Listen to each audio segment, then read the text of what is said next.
وبارک علی النبی الامی وآلہ وصحابہ اجمعین کما تحب وترضی بان تصلی علیہ۔ عزیزان گرامی، نور محمدی کی برکات کے تعلق سے ہم لوگ سماعت کر رہے تھے کہ آپ کے اجداد سے منتقل ہوتے ہوتے سیدنا عبد المطلب رضی اللہ تعالی عنہ تک یہ نور پہنچا اور اس کی برکات ظاہر ہوئیں کہ اصحاب فیل کا واقعہ بھی آپ کے دور میں ہی ہوا اور نور محمدی کے توسط سے سیدنا عبد المطلب رضی اللہ تعالی عنہ جب ابرہہ بادشاہ کے خیمے میں پہنچے تو وہ اپنا تخت چھوڑ کر کے تعظیم کے لیے عبد المطلب کی خاطر زمین پر آ گیا اور اپنے برابر میں بٹھایا۔ قصہ بہت یہ طویل ہے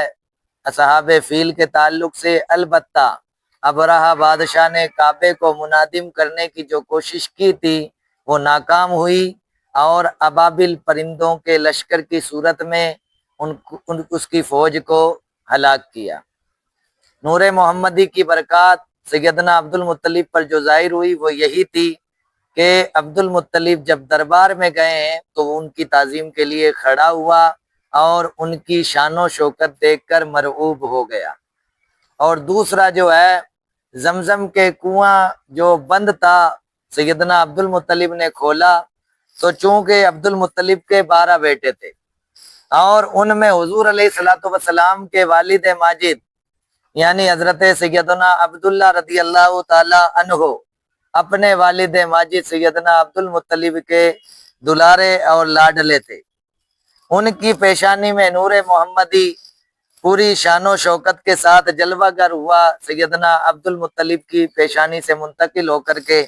حضرت عبداللہ کی پیشانی میں نور محمدی جلوہ گر ہوا۔ اس لیے حسن و خوبی کے پیکر اور جمال صورت و کمال سیرت کا آئینہ دار ہونے کے ساتھ ساتھ عفت و پارسائی میں یکتائے روزگار تھے۔ قبیلہ قریش کی تمام حسین عورتیں ان کے حسن و جمال پر فریفتہ اور ان سے شادی کی خواستگار تھی، مگر سیدنا عبد المطلب ان کے لیے ایک ایسی عورت کی تلاش میں تھے جو حسن و جمال کے ساتھ ساتھ حسب و نسب کی شرافت اور عفت و پارسائی میں بھی ممتاز ہو۔ تو سیدنا عبد المطلب کے دلارے اور لاڈلے تھے حضرت عبداللہ، اور جب زمزم کے کنویں کے بارے میں خواب میں دکھایا گیا تو انہوں نے کھودنے کی کوشش کی تو کچھ لوگ ان کے لیے رکاوٹ بنے، تو انہوں نے منت مانی تھی کہ اگر میرے 10 بیٹے پیدا ہوں تو میں ایک کو تیری راہ میں قربان کروں۔ جب ایک وقت آیا کہ اللہ نے ان کو 10 بیٹوں کی نعمت سے نوازا اور زمزم کا کنواں بھی کھد گیا، تو اس کے بعد وہ اپنی منت پوری کرنے پر آمادہ ہوئے، اور جب منت پوری کرنی چاہیے تو یہ طے ہوا کہ قرا کھولا جائے۔ قرا کھولنے پر نام حضرت عبداللہ کا آیا۔ اب حضرت عبداللہ دلارے تھے عبد المطلب کے، تو وہاں ایک کائنہ تھی اس وقت میں، اس سے پوچھا کہ اگر اس کا فدیہ دینا چاہتے ہو تو ایک طرف عبداللہ کا نام لکھو، ایک طرف 100 اونٹوں کا نام لکھو، 10 اونٹوں کا نام لکھو، اس طرح قرا کرتے جاؤ جب تک اونٹوں کا نام نہ آئے۔ اس طرح 10 بار قرا کیا گیا اور 10ویں بار میں اونٹوں کا نام آیا، یعنی 100 اونٹ حضرت عبداللہ کے فدیے کے طور پر ذبح کیے گئے۔ اسی لیے اللہ کے حبیب علیہ الصلوۃ والتسلیم ارشاد فرماتے ہیں انا ابن الذبیحین، میں 2 ذبیحوں کا بیٹا ہوں۔ ایک ذبیحے سے مراد حضرت اسماعیل علیہ الصلوۃ والسلام ہے اور دوسرے ذبیحے سے مراد ان کے والد حضرت عبداللہ رضی اللہ تعالی عنہ ہیں۔ آپ کے والد ماجد شکار کرنے کے لیے جنگل میں گئے، ایک بار ملک سیریا کے یہودی پیچھے پڑے، نشانیوں سے پہچان لیا کہ یہ نبی آخر الزمان کے والد ماجد ہیں، ان کو ختم کر دیا جائے اس سے پہلے کہ آگے بڑھے ان کی نسل یا ان کا سلسلہ آگے بڑھے۔ بہرحال وہ پیچھے پڑے اور قتل کرنے پر آمادہ ہوئے۔ اللہ کی طرف سے غیب سے چند لوگ ظاہر ہوئے اور ان کا دفاع کیا۔ وہب بن مناف رضی اللہ تعالیٰ عنہ جو دور سے نظارہ کر رہے تھے، انہوں نے دیکھ لیا، ان کے دل میں عقیدت عبداللہ کی بڑھ گئی اور انہوں نے طے کر دیا کہ اپنی نور نظر سیدہ آمنہ سلام اللہ علیہا کا نکاح عبداللہ کے ساتھ کریں گے۔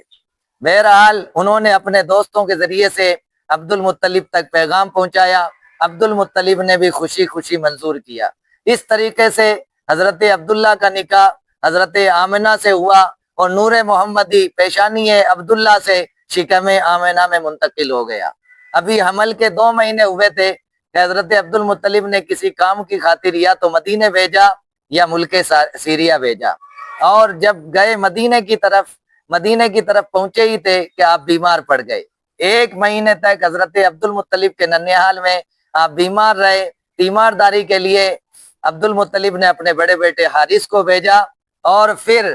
پتا چلا کہ حضرت عبداللہ کا انتقال ہو گیا ہے۔ حضور علیہ الصلوۃ والسلام کے والد کا انتقال جب آپ اپنی ماں کے شکم میں 2 مہینے ہوئے تھے تب ہی ہو گیا۔ اس طرح حضرت عبداللہ کا انتقال ہو گیا اور پھر حضرت آمنہ کے شکم میں نور محمدی تھا تو اس کی برکات مزید ظاہر ہوئی، جو انشاءاللہ آئندہ بتائی جائے گی۔ رب قدیر ہمیں نور محمدی کی برکات سے مستفیض و متمتع فرمائے اور سیرت نبوی کثرت سے مطالعہ کرتے رہنے، پڑھتے رہنے اور سنتے رہنے کی توفیق عطا فرمائے۔ استغفر اللہ ربی من کل ذنب واتوب الیہ، اشہد ان لا الہ الا اللہ وحدہ لا شریک لہ واشہد ان سیدنا مولانا محمدا عبدہ ورسولہ۔ السلام علیکم ورحمۃ